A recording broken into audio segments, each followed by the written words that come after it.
button says I am live. You know what? I am alive. How are you? Love doing this. You know, I've listened to this on replay and it's never sounded the same at any time. You get a different sound every time. Hello, everyone. Strong into the week. It's Friday and glad you're here. Boy, the energy has been positive. That's all I can say. It's almost kind of gushing in waves. So welcome, everybody. Hello, Lois. Haven't seen you in a while, dear. Boy, there's a lot of people here. Hello, Al, and hello, David, and Landon, and Dragon Soul Fox. How you doing? Wendy, hello. Barry, good to see you. Lovey, Lolly Lovin, by the way. Yes, ZZ Top, have a story to share on that one. Let me just invoke favor upon everyone before we get started. Hey, I have a story to share with everyone. This stuff works, folks. This group, if you were a part of this group yesterday, there's a story. So let me just finish the invocation that favor walk with you, go before you, and surround you. May there be nothing missing, nothing broken found in your life. And this also carries to the next life. There are things that happen in our lives that become markers. They're profound. Yesterday was such a day for myself, and I was talking with Trina about this, and I'll just share the story. So all of you who were here yesterday, you remember Trina and I do a weekly show called Second Look, and as we had gotten into the story of the show, I came in and I said, well, I wanted to tell everyone about my friend Sarah. Now I've never met her, but there was a connection. There was empathetic. There was an empathy that was strong. And anyway, so while we knew that she was in transitioning, and folks, at the exact minute that I finished invoking peace, favor, and safety, and I asked everyone in the chat room to join with me in that thought, folks, she passed over at exactly that minute, 12:16. That was her last breath, and that's when her spirit and paraspirit began to separate from her body permanently. And, she felt the energy, folks. She went peacefully. And there is, I don't find this just coincidental, particularly when it's at the exact minute and it's been recorded for everyone to see. So, folks, yeah, this stuff works. And there are things that we're learning that I think we're busting a lot of paradigms here, a lot of constructs that were, I think, built falsely. So let me show you something. We're getting ready for we're going to be doing as a group. And I wanted to show you all this. Keep my fingerprints off of it. So I got my black mirror. Let me see that. That's a cool effect. I can see that. So isn't that cool? And so we're going to be using this. Very cool. Let me put it back. Yeah. Who'd have thought? And this actually came from Mexico. They have some of the best, most purest obsidian that's down there. And so great black mirror. They make them, and we're going to be working with them in the future here. So I want to share something with y'all. I'm going to go back in time, back into 1974. On this date, me and I was with a good friend of mine, David Myers. We had taken a trip up to Austin, Texas. We were staying, actually camping out at Hippie Hollow right there off Lake Travis. And even Hippie Hollow back then was, well, it's where the hippies went. And, uh, nude bathing was, or swimming was, accepted still to this very day. But anyway, there's another story I can't share. I'd like to, but I can't. But in any case, this is where I was at. I was actually up here right in this section here. The sound audio booth was here, and David and I, we had literally camped ourselves out right there. And there is 80,000 of us. This was ZZ Top's. They only had one, but it was a hell of a party, I got to tell you. Hot, hot, hot, hot. Of course, that's what Austin, Texas is at this time of the year. But if any of you went to this, please write and let me know. We can share some memories. So we were literally right down here. In fact, when Bad Company came on and Jimmy Page came on with them, it was a mind-blowing experience because no one was really expecting Jimmy Page. And as many of you may or may not know, Bad Company was actually signed and promoted on Swan Song label, which was Led Zeppelin's label. And here is, I think this is probably when either Joe Cocker or Bad Company was coming on. More pictures again. I was literally over here, and you can see the stage. This is a Bad Company. So yeah. This was, thank goodness, when the sun went down. I mean, yeah, if you didn't have a tan by then, back in that era, we were much more outdoors. I mean, sleeping on the ground. I mean, how much more real can it get? But it was a very peaceful time. Again, some of the craziness going back into the archives and finding these pictures is quite remarkable when you think about it. So I was 19 in 1974. So kind of right there is that prime age to be out. We saw this. I was not part of this. They started building these things, and ZZ Top hadn't come on just yet. And so what happens when you have 80,000 stoned people? Well, they do stuff like this. And I don't know what idiot decided to set something on fire, but nevertheless, they did. And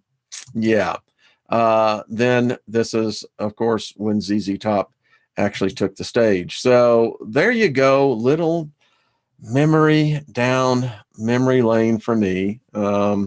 Again, if you were there, let me know. It was quite a time, and it's hard I look back on it, and it's like there was a different reality. And I guess that's what age does. You have a tendency to look back and you see things in a different point of view, a different perspective. We're going to read today that when we pass on, a lot of our perspectives do change. And it's the way it is here. So, Austin, Texas. Anyone at the campus of UT? By the way, they didn't let another concert on there. The people, like I said, when they set that mattress on fire is what it was set on fire, and it damaged the field, and they never let another concert group for 20-something years. So we screwed it up on that one. Wasn't me, but yeah.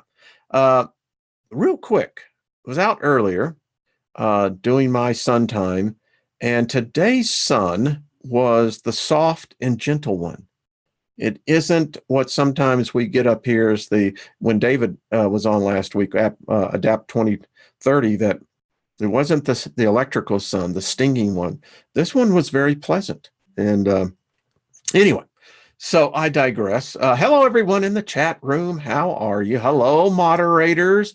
So good to see y'all. Thank you for sharing some of the memories. And yes, I was a rock and roller. I was, it was just the thing, you know. And I'm glad I lived in that time. I really am. As I said, there's a story that actually goes with this, but I can't share it here. But anyway, let's get on with what we're going to get into. Folks, what we're reading in this one, why doesn't that come up? There we go. This is just going to be cool. I will say this about this book. This is not a religion, you know, I guess you could say it's a theory. You know, I don't know. It seems to resonate with me more than any other thing that I've read. That's the Bible, the Quran, the Vedic. This one, it's just, to me, it just seems like, it's practical. And today, boy, are we going to get into some things that I know all of us have had questions for. And thank you for the emails. I just want to say thank you. The emails on people who are writing saying thank you. This has just settled so much for me. It's brought me peace. And hey, I'm right there with you. You know, we're in the same boat. So, all right, relationships behind the grave. The title of our today's is Do Spirits Fall in Love in the Afterlife? Our emotions don't go away. But it's very interesting that if you follow the story here, that, and listen, I challenge people all the time who say, well, now you're getting into reincarnation. Listen, you explain to me how one lifetime is enough, Jack. I mean, I'm just going to be quite frank with you. If you're of that level, then explain to me, you're going to go to heaven? And that's where you're going to learn? No, it's very plain. It's here, baby. Here is where most of the lessons, the ones where the rubber hits the road, the ones that slap you in the face and say, hey, this is life. It's hard. It sucks. It can be challenging, but yet it can also deliver exquisite joy, happiness on a physical level, stimulating pleasures. This is what life is. All right, so relationships beyond the grave. Do the different degrees of spirits establish a hierarchy, and do subservience and authority exist among the spirits? Now, I was indoctrinated in Christianity for, nearly 5 decades. And I can tell you that, it paints a story. I don't think it's the right one, obviously, but it's one that really puts the old fear into you. Like, oh crap, it's the dichotomy of the whole foundation. You supposedly have free will, but if you don't release your free will and follow the will of another, bam, baby, you going to hell and lights out for you. Nah, come on, folks. All right. The answer is absolutely. The authority of spirits over one another, according to their relative superiority, is great and morally overpowering over lower spirits. So there is a clear hierarchy, any way you look at this. Can lower spirits reject the authority of their superiors? As I said, it is irresistible. Do the power and respect that an individual may have enjoyed on earth give that person superiority in the spirit world? No, because the humbled are glorified and the great abased. Read the Psalms. How should we interpret glorified and abased? Are you not aware of the fact that spirits have different ranks according to their merit? Individuals who held the highest ranks on earth may find themselves in the lowest ranks in the spiritual world, while their inferior may be in the highest. Do you understand this? After all, Jesus once said, "For everyone who exalts himself will be humbled, but the one who humbles himself will be exalted." When individuals who have lived in prominent social positions on earth live in an inferior place in the spirit world, do they feel humiliated? Often very humiliated, especially if they were arrogant and jealous. The lessons here that I find in this book, by the way, man, this is the time to get your shit together. Because, baby, if you're trying to kick the can down the road, you're kicking it in the wrong direction. This is the time to deal with these issues, because apparently those who do, there is advancement, there is a promotion in the future waiting. All right. When soldiers encounter their general in the spiritual world after battle, do they still acknowledge him as their superior? Titles are meaningless. Intrinsic superiority is all that matters. Do spirits of different orders mingle? Yes and no, meaning they see each other, but they are still separated. They avoid or approach one another depending on the empathy or aversion of their thoughts and ideas, just like you. Your world is merely the obscured reflection of the spirit world. Those holding the same rank are attracted to each other and form groups or families of spirits, united by sympathy and a common goal. Good spirits are united by the desire to do good, while bad spirits are united to the desire to do wrong, the shame of their wrongdoing, and the desire to be among those they resemble. This answers a lot of questions, particularly about hauntings and specters and ghosts. The spiritual world is like a big city where people of every social standing and means see and meet one another without actually mingling. Various social circles are formed based on the similarity of taste. Vice and virtue rub elbows without interacting with one another. Are all spirits mutually accessible to one another? The good can go everywhere, and it must be this way in order to bring their influence to bear upon the bad ones. However, the regions inhabited by the good are blocked off to lower order spirits, so as to not to disrupt those places of inducing vile passions. Wow. Wow. What are the relations like between good and bad spirits? Now, remember, when we say spirits, we're talking people, baby. You and I, we're going to be over there. Now, what's your classification going to be? Because there is apparently a classification.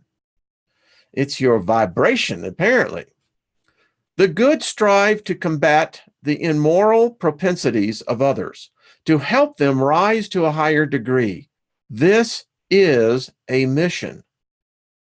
Why do lower spirits take pleasure in tempting us to do wrong? Out of jealousy. They have not earned a place among the good and relish preventing other inexperienced spirits from reaching supreme happiness. They want to make others feel the same way they do.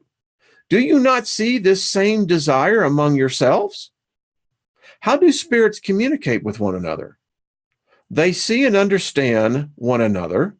Speech is a material creation that reflects the spirit. The universal fluid establishes constant communication, a vehicle by which thought is transmitted, similar to air being the vehicle of sound in your world. This fluid is similar to a universal telegraph, uniting all worlds and enabling spirits to correspond from one world to another. Wow. I can't help but not think about Ariel. We're going to get back in the alien interview. Yeah, there's conflicting, ideas within the two here, but there's also a string of commonality. Can spirits hide their thoughts from one another? Can they hide themselves from one another? No. Everything is out in the open, particularly for those who have reached perfection. They may withdraw from one another, but they are always visible. Note that this is not an absolute rule. Higher spirits can render themselves invisible to lower spirits when they deem it useful to do so. How can spirits establish their individuality and maintain their uniqueness from other beings around them when they no longer have a physical body? Their individuality is established by their perispirit, which makes each spirit distinct from one another, as the body does for human beings. Do spirits recognize one another when they have lived together on earth? Does a son recognize his father? And does a friend recognize a friend? Yes, from generation to generation. How do those who have known each other on earth recognize one another in the spirit world? We see our past lives and can read it like a book. In seeing the past of our friends and our enemies, we see their journey from life to death. Everything is exposed. Does the soul see family and friends who have died before it immediately after vacating the body? Now, here is something that's very interesting. Immediately is not the right word. As we have said, the soul needs time to restore its self-consciousness and shed the material veil. How is the soul welcome when returning to the spirit world? Get this, folks. The righteous is welcome back as dearly loved family members who have been long expected, while the wicked are despised. That's just profound. How do impure spirits feel when they see another bad spirit joining them? They are delighted to see others like them who are also deprived of supreme happiness, similar to thieves welcomed by their peers. Do our family and our friends and family ever come to meet us when we leave this world? Yes. They meet the souls of their loved ones, welcome them like travelers safely returning from a journey, and help them to free themselves from their material bonds. Being met by loved ones is a favor granted to good spirits. Meanwhile, the wicked are punished by being left alone, or as a result of only being surrounded by spirits who are like themselves. Do relatives and friends always reunite after death? That depends on their elevation and their road to advancement. If one is more advanced and progresses more rapidly than the other, they cannot stay together. They may see each other occasionally. They are reunited only when they can walk side by side or when both of them have reached equality in perfection. Sometimes spirits who are deprived of seeing friends and family have had this inflicted upon them as an atonement. Yeah, there's apparently punishment on the other side. Not to the degree that we have been led to believe, but nevertheless, there is consequence. Next section, spirit, sympathy, and antipathy, soulmates. Besides the general sense of sympathy for similar beings, do spirits have a special feeling or sense of affection? Yes, just like incarnate people. However, the link between spirits is stronger when the body is gone because it is no longer subjected to the impulses of the passions. Do spirits feel hatred? Hatred only exists among impure spirits. These spirits spread hatred and cause conflict among people. This is deep. You think about all the other studies we've done. I can't help but just remember what the Liber Lilith was saying. Do enemies on earth hold fast to their resentment of one another in the spirit world? No, because they see it that it was stupid and meaningless. Only imperfect spirits maintain their hostility until they are purified. When spirits are dematerialized, they forget the anger they felt as incarnate people, as it was merely due to a material interest. As the subject of their disagreement no longer exists, they may happily see each other again. There's a caveat, provided there is no hostility remaining between them. Two schoolboys often realize the silliness of their quarrels when they grow up and no longer hold a grudge, which says that apparently some do. Is memory of crimes or injuries they may have committed against one another as human beings an obstacle to sympathy between two spirits? Yes, it keeps them apart. How do those whom we have wronged feel after death? If they are good, they forgive you once you repent. If they are bad, they may cling to their resentment against you, or even track you down in another existence. This may be allowed by God as an atonement. I did a video, folks. Go back. Again, these videos will eventually get much more views on them. But think about this. I did this. Is there a bounty on your soul? This clearly indicates that in some cases, in some circumstances, yes. Now, this is bizarre when you think about it. Could you imagine you're being tracked, hunted down by another spirit because of something you have done in a past life?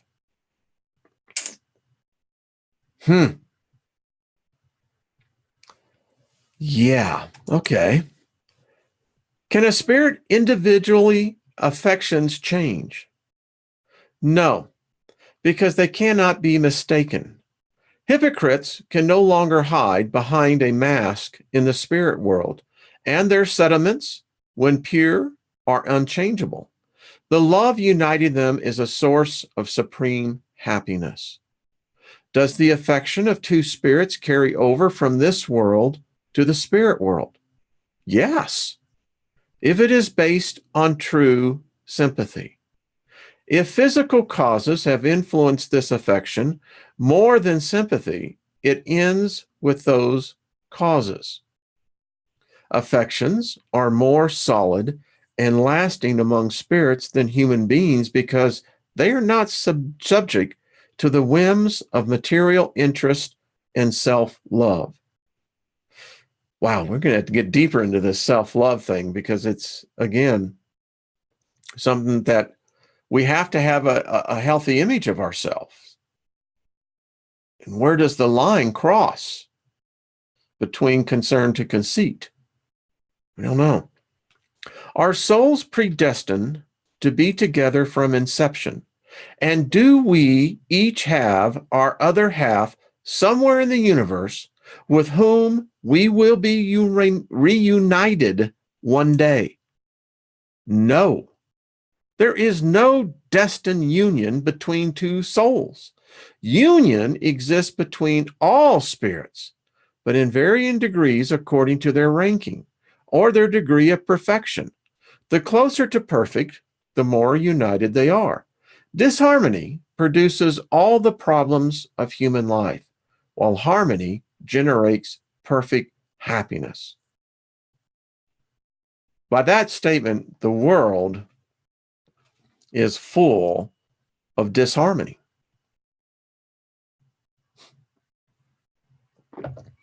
It's something our species has failed to be taught or remember. In what sense should we interpret the term half? Sometimes used by spirits when referring to sympathetic spirits. That expression is inaccurate.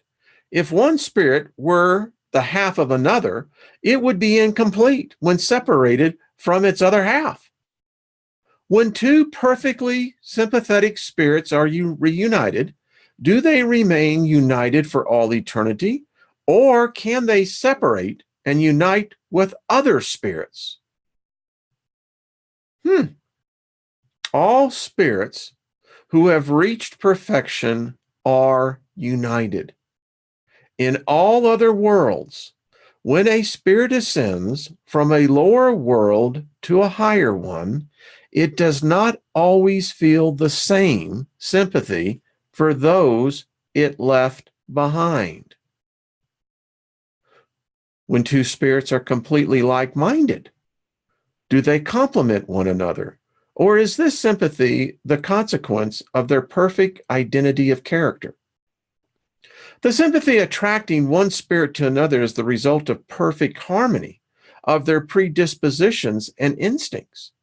If one were needed to complete the other, individuality would be lost. Does the similarity of thought and ideas constitute perfect sympathy? Or is the uniformity of knowledge also required? Perfect sympathy results from having an equal degree of elevation. May spirits become sympathetic in the future, even when they are not so today? Yes, they all eventually will. A spirit who is currently in a lower sphere will advance to join other spirits in higher worlds. Their reunion will occur sooner if the higher spirit fails any of its trials and remains stationary. Can two currently sympathetic spirits cease to be so? Absolutely. If one of them is lazy. Now, here's something that's very interesting. It goes on to say the theory of soulmates is merely a figurative representation of the union of two sympathetic spirits and should not be taken literally. Spirits using this expression do not belong to the higher orders. Hindered by their narrow range of ideas, they have expressed their thoughts using terms they employed during their physical lives. We must disregard this idea of two spirits created for one another, who must one someday be inevitably reunited in eternity after having remained separated for a more or less long period of time. I guess that blows the whole twin flames thing out, right? All right. Here's what a lot of people have been asking. Memory of physical life. Does a spirit remember its physical life? Yes. Since a spirit has lived as a human being many times, it remembers what it has been and often laughs at the foolishness of its past. We've all done that. Like adults who laugh when reminiscing about foolishness of their youth and the silliness of their childhood. Do spirits spontaneously recover memory from their physical life immediately after death? No. It comes back to them little by little, like objects gradually becoming visible out of a fog once they focus on it. Does a spirit remember every detail of its life? Can it grasp its entire life at a single retrospective glance? Depending on the influence things have had on it, its state as a spirit, It remembers them more or less clearly. However, we should understand there are many trivial things in its life of no importance. As such, the spirit does not even try to remember them. Could it remember them if it wanted to remember? It could recall the most obscure details of every incident of its life, even its thoughts. However, a spirit will not choose to do this if it does not fulfill a useful purpose. Does it understand the purpose of physical life in relation to the future life? Of course. It sees it and understands it better than when incarnated in the living. It understands the need for purification to reach God. It knows that some of its impurities are shed in each existence. How does a spirit recall its past life?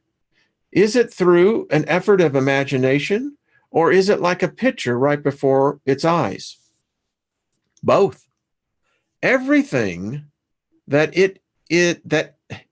everything it is interested in remembering appears to it as if it were present. Other life events appear more or less vaguely in its thoughts, or are forgotten entirely. The more dematerialized the spirit is, the less importance it attaches to material things. When we communicate with an errant spirit who has just left this world, it often forgets the names of people it liked or other details that may seem important to you. They are inconsequential to the spirit, and it erases them from its memory. However, it remembers perfectly the main events of its life that have contributed to its improvement. Does the spirit recall all the lives that have preceded the one it just left? Its entire past unfurls before it like the legs of a journey completed by a traveler. As we have told you, it does not precisely remember all its past actions. It can only remember them in proportion to the impact they've had on its present state. Its earlier lives are hazy, like infancy, for instance, and swallowed by the night of oblivion. How does a spirit view the body that it has just vacated? As uncomfortable clothing that encumbered it. It is elated to finally be rid of it. Well, there you go, folks. Yeah, it's like, is that like being at I guess it's like taking a shower in your clothes, right? I mean, that's, to me, it's a perfect analogy. It's like, man, am I glad to be free of that. How does it feel when it sees the decomposition of its body? Almost always indifferent, like something it no longer cares about. In time, does a spirit recognize the remains that once belonged to it? Sometimes, but this depends on a more or less elevated perspective with regard to material matters. It's really, when you think about it, I think about hoarders. The obsession that where, they start collecting things. And then today, in the material world, it is a known fact that we are hoarders compared to 2-3 generations ago. When you would buy a house in the 40s, it did not come in the bedroom with closets. People did not have that much junk, that stuff. Today, the storage industry is a multi-hundred, I think $10 billion plus industry, maybe more. Why? Because we got too much stuff. This is telling me something right here. If you're attached to your stuff, might be a good time right now to become unattached to your stuff. Does respect for the material item once owned by a spirit attract its attention to those objects? And is it pleased by this respect? A spirit is always happy to be remembered by those it has left behind. The objects preserved jog the memory of those holding onto them. However, a spirit is attracted by their thought and not the object themselves. All you paranormal hunters out there, remember that. Do spirits preserve the memory of the pain and suffering that they endured in their last physical life? They often do, and this memory further accentuates the happiness they enjoy as spirits. Man, freaking duality is everywhere, isn't it? Do people who have been happy in their physical lives miss their earthly pleasures when they leave this world? Only lower order spirits miss pleasures that accompany the impurity of their nature, and which must be atoned by suffering. Higher spirits prefer the happiness of eternity to the fleeting happiness of human life, just as an adult despises the delights of his or her youth. We've all done those things like, oh God, you know? When individuals, and today they got the internet, when individuals have initiated important endeavors for a worthwhile cause and their lives are cut short by death, do they regret leaving the work unfinished when they reach the other world? No, because they understand that others are destined to complete them. On contrary, they try to inspire other people to carry on what they left behind. Their goal in this world is to be useful to the human race, and it is the same in the spirit world. When individuals leave behind works of art or literature, are they still as interested in these matters when they reach the spirit world as they were in this world? They view them from a different perspective, according to their elevation, and often criticize what they once admired. We all do that here. Part of growing up. And don't say you don't. I mean, if you dated someone that you were madly in love with and then something went south, and the thought of kissing that person, sticking their tongue in your mouth, you see? Yeah. If a spirit is a spirit interested in the unfolding events in this world that affect the progress of the arts and sciences, that depends on the degree of elevation and the mission it may have to accomplish. What appears brilliant to you is often trivial to spirits. If they take an interest in it, it is only as a teacher takes an interest in the works of a schoolboy. They survey all indications of elevation for incarnated spirits and take note of their progress. That means they're taking notes of us right now. Do spirits retain a love for their country and patriotism after death? I would have never thought to ask such a question. But anyway, for elevated spirits, their country is the universe. Well, that's far out. In terms of the earth, they only prefer the spot wherever the most like-minded individuals assemble. Now, isn't this interesting? If this is the case, this medium that we're using is being inundated by spirits. A spirit's circumstances and perspectives are infinitely diverse according to their many degrees of moral and intellectual development.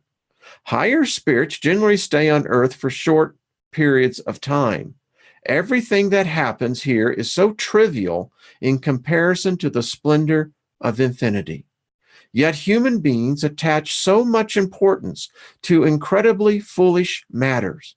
Higher spirits have very little interest in earthly things unless they have been sent here with a mission to contribute to the progress of its people. Lower spirits visit our earth more frequently, but have a higher perspective of earthly matters than humans. Most spirits are sedentary and make up the ambient population of the invisible world.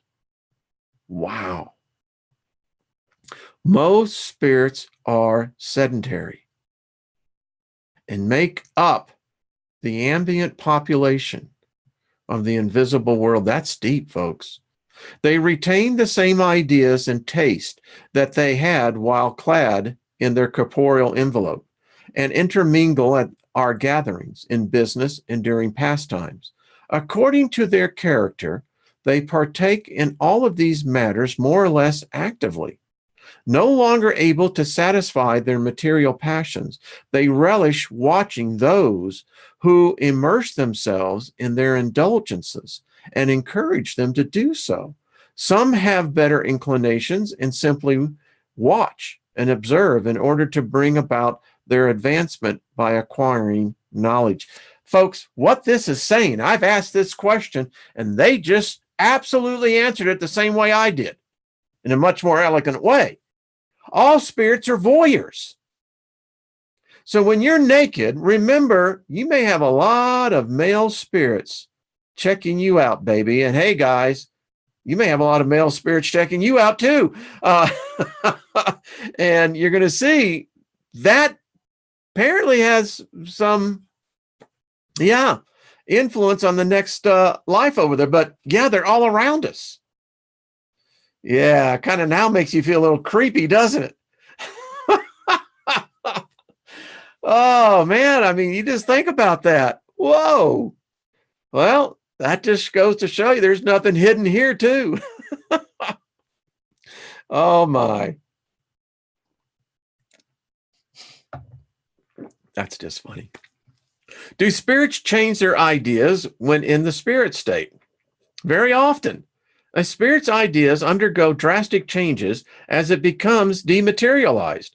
It may occasionally retain the same ideas for a long period of time, but gradually the influence of matter diminishes and it sees more clearly.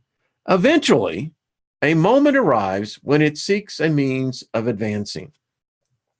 As spirits have already lived in the spirit world before they incarnated here, why are they astonished when they re-enter that world? This feeling is only fleeting and results from the confusion that follows their waking. Wow. Did you all catch that? Follow their waking.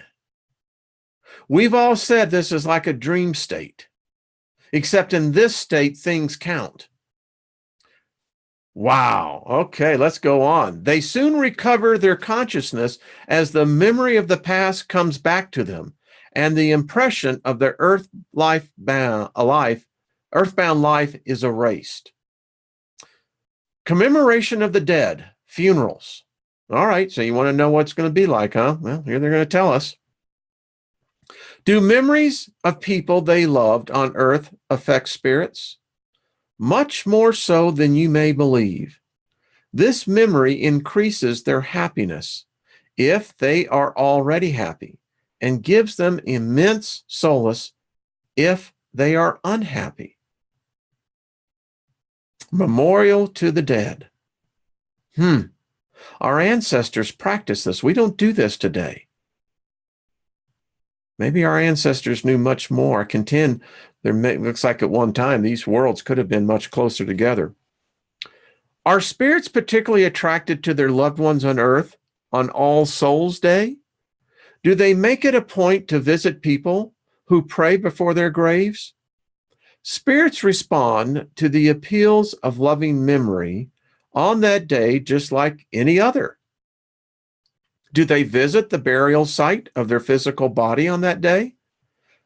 They visit cemeteries in droves on All Souls Days because they are attracted by the thoughts of large number of people. However, each spirit goes there solely for its own loved ones and not for those who mean nothing to them. I wonder how many of our relatives, our loved ones who are already over there, are participating in these readings. I happen to think maybe much more than we realize. What is their form when they visit these places? If we could see them, what would they look like? The form and appearance by which they were known during their lifetime. Wow. Which lifetime? Obviously, it's the most recent one. Do the spirits of forgotten people whose graves no one visit cemeteries despite this neglect? Do they feel remorse or regret in realizing that no one remembers them?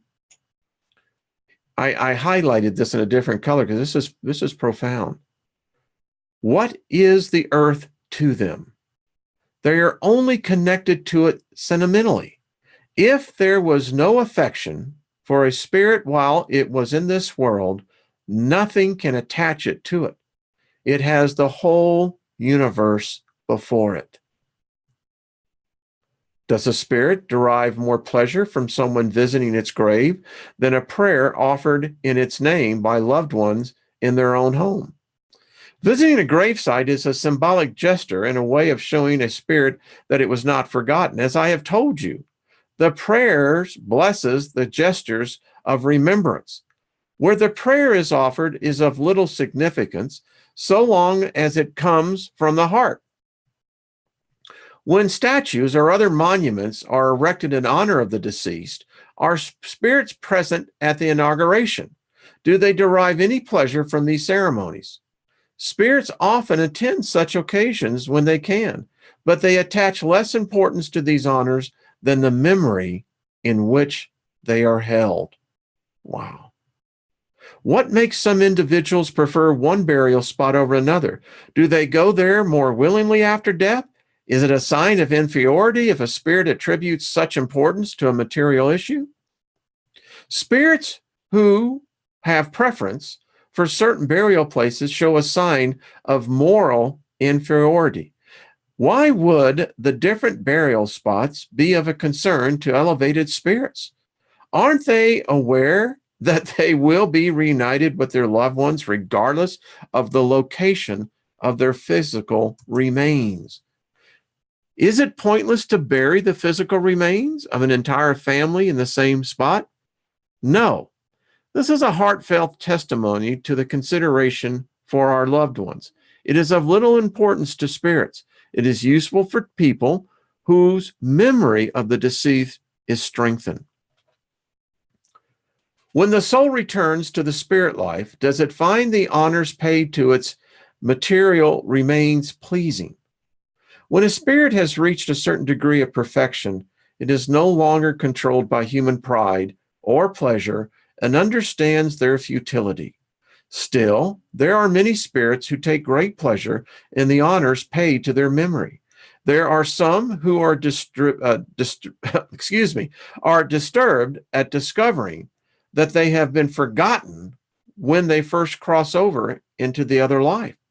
They still have not shed some of the false ideas they held during their physical life. Do spirits ever attend their own funeral? Very often. But they frequently do not understand what is happening because they are still in a state of confusion that usually follows death. Do they feel flattered by large attendance of people at their funeral? This depends on the sentiment that has brought these people together. I mean, listen, if you can think about that scenario. Does a spirit ever attend the meeting organized for the reading of his or her last will and testament? This is an interesting question. And the answer is amazing. Almost always. It is God's requirement for the enlightenment of some spirits and the atonement of greedy and selfish ones. The deceased can evaluate the loyalty and affection people had for them because they can perceive all true feelings. Then they are often extremely disappointed in witnessing the greed of those who dispute their assets. Greedy heirs are in turn punished in due time. Is the respect human beings have instinctively given to the dead attributed to the intuitive belief in a future life? That is of neutral consequence. If this belief did not exist, such respect would have no purpose. Wow. Next week, we get into the return of the physical life. We're getting almost to the point now where we are wrapping this up, folks. And This is pretty cool. I mean, I don't know about you. I find it fascinating. Some do, some don't. And to each his own. That's what we say here. As long as you have favor when you enter here and favor when you leave here, whether you're listening by replay or live in the chat room, that's what's important. So there we go. Amazing stuff. Think about this. So yesterday, when over 200 plus people came together for Sarah, y'all didn't know her. I didn't know her. But yet, the memory of her, just by the empathy that had bridged there, look at what it did. I mean, gave some answers here. It's quite remarkable that when we think about, well, if they were married here for 50 plus years, you know, and we read the stories all the time where one partner will die and subsequently the other dies within sometimes a couple of days. I think that in that case, I'm almost seeing some really advanced spirits in that case. I mean, at least they have found something that eludes a lot of people. Yeah. I don't know. This is amazing stuff. And you know, one thing I have learned from this group, this channel, everybody has a different perception. And rarely have I ever found two perceptions meeting perfectly. But I do know that the vibration and the frequencies within that attract many, even though we still retain that paraspirit, which is the individuality.